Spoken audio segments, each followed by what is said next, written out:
Otra variante del flujo de efectivo es el flujo libre operativo como una depuración más racional del flujo de caja libre.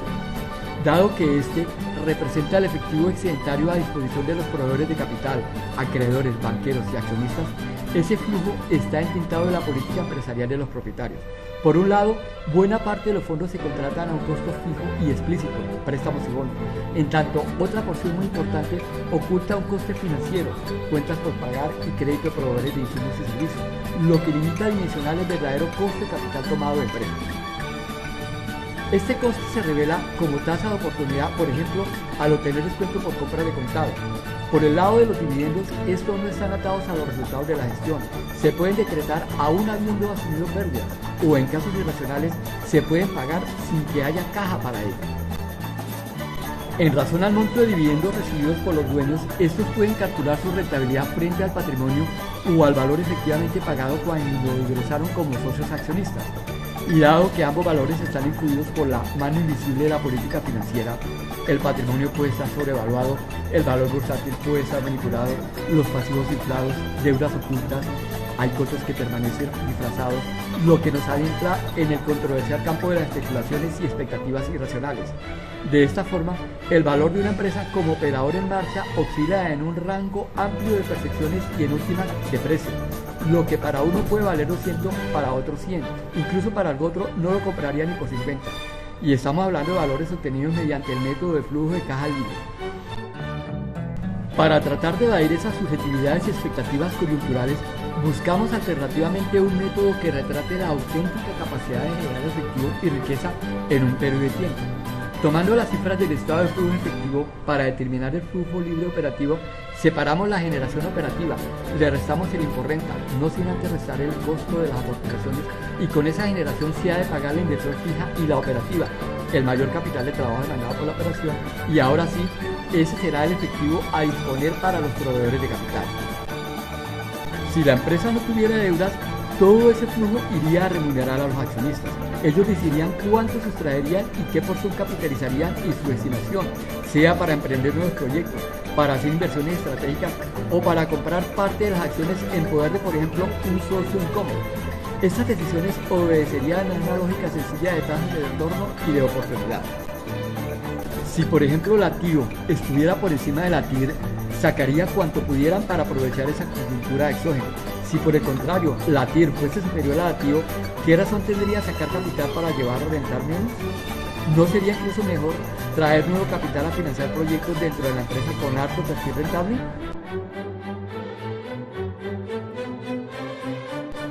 A partir de la estructura básica del flujo de efectivo, separamos los flujos derivados de la financiación, dejando los flujos asociados a la operación. De ellos, separamos momentáneamente las rentas no operacionales y a partir de los usos operativos dejamos los flujos netos de la operación. Este es el flujo libre operativo. Tomamos los flujos producidos en un periodo definido y los llevamos a valor actual, lo que representa el flujo efectivo generado por la operación, y le agregamos los flujos no operacionales acumulados. Este es el principal componente del valor de una empresa. Recordemos que ella la apreciamos por su capacidad de crear riqueza. A ese valor se suma un valor terminal, descontando de él los pasivos no financieros. Asumimos una operación libre de deuda bancaria, lo que constituye el segundo componente del valor de la empresa, y le agregamos la liquidez e inversiones convertibles a liquidez a precios de mercado, inversiones estratégicas en otras empresas. Así llegamos al valor total de una empresa en marcha.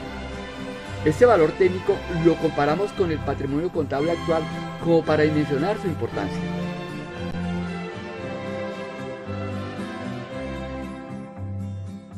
Antes de presentar los resultados del modelo, vamos a poner en perspectiva las cifras. De un volumen de negocios de 402 billones se obtiene una utilidad de 18 billones. Sumada a la depreciación, la provisión por corriente y ajustadas otras transacciones contables que no movieron efectivo, la generación operativa alcanzó los 58 billones de pesos. De esto se deducen los impuestos, las inversiones fijas y operacionales, y obtenemos un flujo libre de la operación por 18.3 billones de pesos. Quiere decir que la generación operativa generó ese año el efectivo suficiente para hacer inversiones fijas y operacionales, y sumada a las rentas de capital deja un excedente a entregar a los proveedores de capital y para hacer inversiones financieras y estratégicas. Este fue un año bueno en generación de efectivo. Se le pagó a todo el mundo, se frenó la burbuja deudora con la expectativa de bajar esa pesada carga financiera hacia futuro. Se amplió la infraestructura productiva y se fortaleció el capital de trabajo. Pese a que en este año empezó un ciclo recesivo en la economía, a esas empresas les fue muy bien. Y así fue el flujo libre operativo en los años anteriores. Detengámonos un poco en el año 2013. Fue año que culminó un ciclo receptivo. Estas son las cifras y así fue su dinámica. En 2012 y 2013 la generación operativa fue similar y dada una tasa impositiva igual, los impuestos se llevan la misma proporción.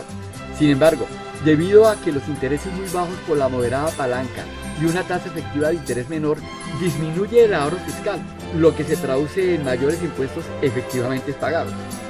Como hubo grandes inversiones en proporción al volumen de actividad, especialmente operativas, que no fueron fondeadas por la operación ni la inyección nueva de capital fue suficiente, obligó a tomar más deudas para tapar ese hueco, pagar los intereses y remunerar a los accionistas. ¿Cómo es que se reparten dividendos cuando no hay caja para pagarlos? Primero, porque no hay que transmitir malas señales al mercado. Segundo, porque siempre está a la mano el banquero amigo que nos puede sacar de aprietos, así nos cueste más de lo que rentemos. Estos 2 años nos dan pistas de las disrupciones en el fluir del efectivo de las empresas. ¿Quién se iba a imaginar que en medio de un ciclo expansivo general que invitaba a embriagarse con dividendos nos fuera a conducir a un deterioro sistemático de la solidez y mantener un crecimiento a expensas de la deuda? Y así podemos observar los demás años y ver cómo a la luz de los flujos se explica el desempeño en materia de rentabilidad. En 2013 la rentabilidad fue superior al 2016. Se obtuvo lo mismo haciendo menos esfuerzo. Y 2010 representó una disrupción en los patrones de generación de efectivo.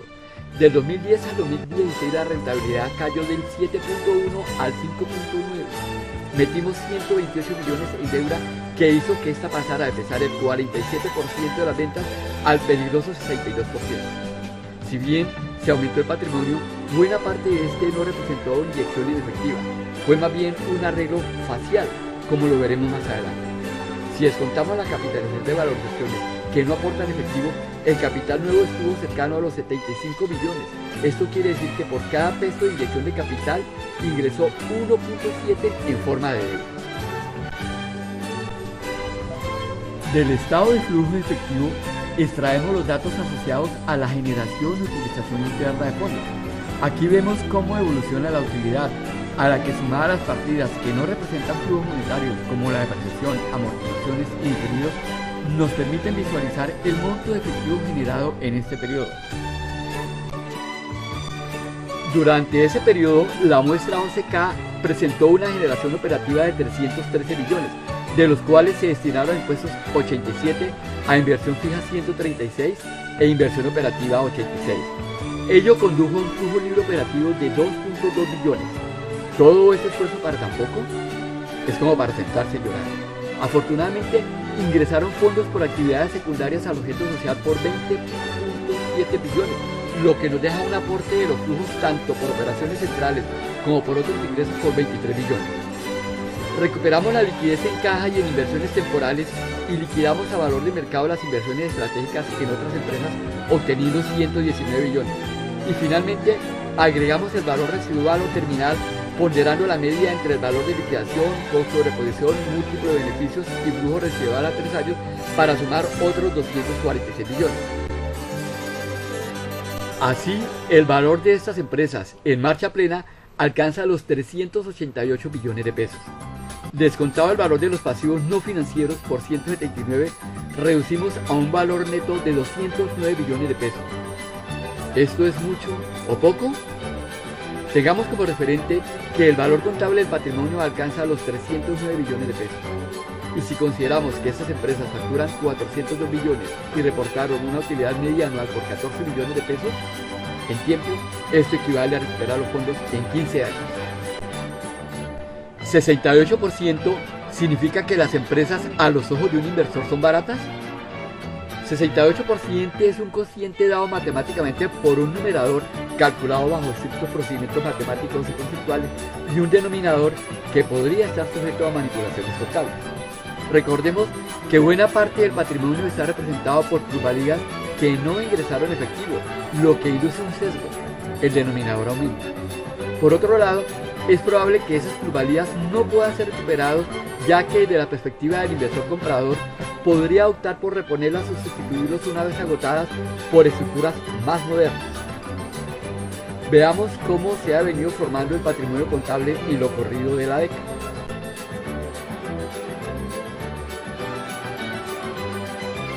Las valorizaciones que se venían acumulando y que al 2014 llegaron a pesar tanto como el capital monetario aportado, empezaron a reducirse basándose como resultado de ejercicios anteriores. A ese año, las valorizaciones aumentaron el 39% sobre el capital monetario al final de 2010. En ese lapso, la inflación subió 9 puntos. En ese periodo, las utilidades acumularon 117 millones, de los cuales se entregaron dividendos por 67, reteniéndose 50, que es más o menos lo que aumentó el capital monetario. El capital creció 54.5 millones. Esto nos lleva a pensar que el alto patrimonio está fuertemente inflado, lo que nos lleva a descartar la sobreinversión patrimonial atrás mencionada.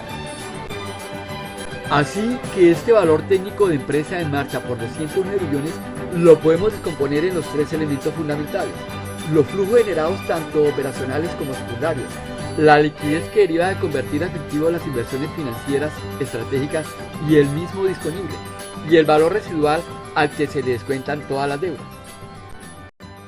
Desde una óptica convencional y ortodoxa, se esperaría que el componente principal fueran los flujos. Después de todo, las empresas se crean para que generen beneficios y que el valor residual aportara una porción importante. Ello evidenciaría la capacidad de la empresa como productora de beneficios y efectivo. Y que la liquidez derivada de las inversiones financieras y estratégicas hicieran un aporte modesto. Después de todo, las primeras son temporales y las segundas son soportes a la diversificación. Veamos lo que nos dice la realidad empresarial colombiana. Desafiando los paradigmas financieros. El 57% del valor lo aporta la liquidez. Los flujos un modesto 11%, en su gran mayoría proveniente de rentas de capital. Y el valor terminal, el 32%. La liquidación de los activos productivos, la proyección esperada de beneficios en el corto plazo o la utilización de múltiplos sobre ganancias generarían un efectivo apenas suficiente para pagar las deudas acumuladas. Buena parte de las deudas tomadas fueron amparadas por un mayor patrimonio que, como ya lo vimos, exige un alto inflaje por plusvalías. Hemos elegido comparar el valor técnico frente al patrimonio contable como métrica de cobertura y así tener una perspectiva más acertada y cercana a la realidad. Y vamos a observar este nivel de cobertura para las diferentes actividades, regiones, edades y tamaños. Esta imagen nos dice las actividades valiosas en razón al monto de valor técnico respecto al patrimonio. Aquí aclaramos que en el cálculo de los flujos se capta la funcionalidad de cada actividad. Hay algunas que son intensivas en capital, lo que demanda más inversiones fijas. En tanto otras son más consumidoras de capital operativo, cartera de inventarios por ciclos de recuperación largos, rivalidad competitiva que obliga a flexibilidad en plazo de crédito, entre otras, mientras que otras son más intensivas en capital humano. Al evaluar las actividades, vemos que las empresas que operan en logística son las que más tasa de valor sobre el patrimonio exhiben y seguidas en los límites tolerables por minoenergéticas, hoteles y restaurantes, comercio y servicios profesionales y administrativos. Lo de la inmobiliaria no sorprende, dado que buena parte del patrimonio está inflado por las plusvalías. Lo de la construcción, por las altas inversiones operativas que desbordan la generación operativa y las obliga a endeudarse, pese a atravesar una coyuntura favorable de la mano del gobierno. Algunos teorizantes sugieren que en la medida que se avance en el proceso económico desde la extracción hasta la entrega o prestación final de las soluciones, el valor vaya a ir creciendo, como en el caso de la agregación de valor. Sin embargo, aquí no se puede validar esta hipótesis. Ahora veamos las fuentes que aportan al valor. El constructor, ya lo dijimos, los flujos restan valor dado que la generación es insuficiente para soportar la alta inversión operativa, inventarios de cartera, lo que exige fondeo costoso y amplio, que a su vez, al ser deducido del valor residual, lo absorbe todo y más. Los flujos negativos en la industria manufacturera retratan un fenómeno similar al constructor. Las exigencias para inversión fija y operacional desbordan la generación operativa. La poca aportación al valor total por el residual presente en casi todas las actividades de servicio significa que las deudas consumen la mayor parte de la generación terminal o la liquidación de los activos productivos. Aquí vemos una vez más el fantasma de la deuda erosionando el valor de las empresas. Succiona buena parte del esfuerzo, reduciendo la generación operativa y las expectativas de beneficios residuales. Y al final del día, la deuda ha de pagarse al 100%. Por último, vemos que en general la liquidez manifiesta en las disponibilidades, las inversiones financieras de corto plazo y las estratégicas, que eventualmente se liquidarían, aportan más que los flujos derivados de la operación. La única actividad que descolla por el aporte de los flujos al valor total de la empresa es la logística. Bien, estos son índices medios para cada actividad. Ahora veamos la porción de empresas de cada conglomerado de la muestra 11K que supera el ratio valor-patrimonio contable por encima del 100%. La mitad de las empresas logísticas son valiosas. Solo la sexta parte de las agropecuarias son valiosas. ¿Las demás? Si observamos que no hay aporte de los flujos al valor, ahí debe haber un problema grave. En manufactura, pese a que el flujo reduce el valor, el 45% de ella muestra un valor técnico por encima del patrimonio contable. Las inmobiliarias, solo la séptima parte son valiosas, lo que nos pone en duda su viabilidad. Sin embargo, cabe recordar que buena parte del monto contable patrimonial está sobrevaluado. Al ser mayor el denominador, el cociente se reduce. Y causa agrado observar que más de la mitad de las empresas en servicios profesionales y administrativos son valiosas y por tanto atractivas. Si redujeran un poco de grasa deudora que hace reducir el valor residual, muchas más estarían en la orilla de atracción. Ahí se pueden hacer buenas apuestas. Siendo que las actividades exhiben particularidades específicas, productividad, asignación de capital, estructura productiva, tasas de retorno, rivalidad competitiva, vinculaciones internas, enlablamientos externos, asignos estatales y una docena, etc., es por ellas que da cabida a los niveles exhibidos. Si todo se ciñera a la racionalidad, todos los inversores llevarían sus apuestas al casino logístico, lo que provocaría una sobreoferta de fondos que no pueden ser absorbidas por esta actividad. De otro lado, la demanda por estos títulos logísticos los hará encarecer, por lo cual ese monto inicial que opera como denominador o flujo de ingresos hará que el cociente se contraiga y el PPN se reduzca. También hay que considerar que un retiro masivo de fondos de una actividad poco rentable se castiga además con una baja en el precio. Si todos los inversores fueran nacionales, todos querrían abandonar, lo que significa que ninguno con sensatez compraría esos títulos, a no ser que ofreciera, digamos, la mitad del precio. Entonces, a una inversión depreciada por la mala gestión y resultados, le agregamos la tasa de sacrificio o boleto de salida para luego esos fondos invertirlos en títulos sobrevaluados, lo que nos lleva a los mismos o inferiores tasas de retorno. Me hace acordar de una historia de mi pueblo. En alguna ocasión llegó un circo y en la sesión de leones el promotor cobraba 5.000 pesos por la entrada a ver al león y nadie se animaba. Pasado el mediodía, sin haber hecho lo del almuerzo, se le ocurrió la magnífica idea de permitir la entrada gratuita para entrar a ver al león. Éxito total, la gente no cabía en las graderías. Luego se le ocurrió soltar el león y la gente llena de pánico, corriendo por todos los lados, mientras el promotor anunciaba por los altoparlantes: a 50.000 la boleta de salida. Así más o menos pasa en algunos mercados bursátiles. Por ello, tanta gente se deja encantar por las promesas de riquezas abundantes sin esfuerzos para después correr llenas de pánico a salvarse.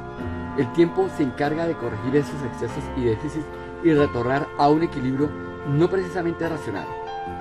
Además, no hemos de perder la perspectiva. El sector malo ya ocupa un espacio en el mercado, ya hay millones de compradores que hay que atender, sea con productos nacionales o importados. Que los actuales proveedores no sean eficientes ni eficaces en convertir esas oportunidades en oro es otra cosa, lo que a su vez perfila oportunidades para otros más sagaces y avispados. Es cuestión de perspectiva. Esta vista del valor de las empresas nos da una sensación de despropósito. Las empresas se crean para que den beneficios, efectivo y acumulen fortuna a sus promotores y apostadores. Y lo que aquí vemos es que los flujos y excedentes son insuficientes para soportar la operación, lo que obliga a apalancarse. Ahora, Si bien las inversiones fijas modernizan la empresa y amplían sus capacidades, esas con el tiempo se vuelven obsoletas, restando valor de recuperación y valor cognitivo a la clientela, lo que obliga a reemplazos, por lo regular tomando más deuda y sometiéndolas en un círculo vicioso en el que el costo de la misma resta rentabilidad, generación y valor económico de las empresas. Y tal como lo vimos, valor insuficiente frente al patrimonio contable. A esas alturas ya uno conviene en descartar este monto contable como indicativo o referente del valor de empresa. Recordemos que una cosa vale por la capacidad de crear beneficios y satisfacciones a un usuario, no por el tiquete de precio que el vendedor le ponga. Ahora echemos un vistazo a la perspectiva regional. Las empresas de la región central son mucho más valiosas que las de la región oriental. La cobertura de ratio valor-patrimonio es mucho mayor en las empresas paisas que en las bogotanas. Esto es, que la suma de los aportes de valor, como son los flujos, el residuo y la liquidez, son mayores que sus pares bogotanas, aunque no superan el monto del patrimonio contable. Sin embargo, el 42% de las empresas en cada conglomerado regional sí lo superan. Que la región oriental esté sensiblemente rezagada y que solo la tercera parte de ellas sean valiosas refleja un síntoma preocupante y grave. O son poco competitivas para agregar valor y generar efectivo suficiente para autosostenerse, o están muy delgadas. Ya vimos datos en Fertiga, por lo que corresponde a usted deducir por dónde están las limitaciones. ¿Se presentan estas mismas diferencias en las demás regiones? ¿Qué hacen las empresas paisas que no las santanderianas para que sus empresas valgan más? Respecto a la antigüedad, al parecer las empresas más antiguas son más valiosas y las empresas jóvenes, dado que están construyendo fortalezas y capacidades, todavía no alcanzan puntos de equilibrio con la generación operativa, por lo que deben de endeudarse y atraer capital nuevo. Esto es comprensible. Lo que sí no es que empresas con 20 y hasta 40 años generen efectivo valor que apenas representen alrededor de la mitad del monto del patrimonio contable. Limitaciones por endeudamiento, excesivas plusvalías que aparentan un sólido patrimonio, y en casi todos los casos, menos de la mitad de las empresas su valor supera el ratio del monto patrimonial. ¿Por qué las empresas más maduras, que suponen curvas de experiencia, gerencia moderna y más experticia, no tienen la misma capacidad de crear valor de mercado como si lo hacen las más jóvenes? Y por tamaño, las pequeñas con poco valor, que no es disfrazado por sus valías, ya que poco pesan en el patrimonio y solo una cuarta parte de ellas son valiosas. En el extremo, las muy grandes, significativamente menos valiosas que las demás y con una porción menor de ganadoras en el juego de valor. Las demás con cobertura de ratio de valor técnico mayor y con una porción más grande de empresas valiosas. ¿Por qué las muy grandes se rezagan? ¿No es que gozan de economías de escala, de tasas preferenciales de intereses, de poder oligopólico y son locomotoras de la cadena de abastecimientos? ¿Qué estará pasando?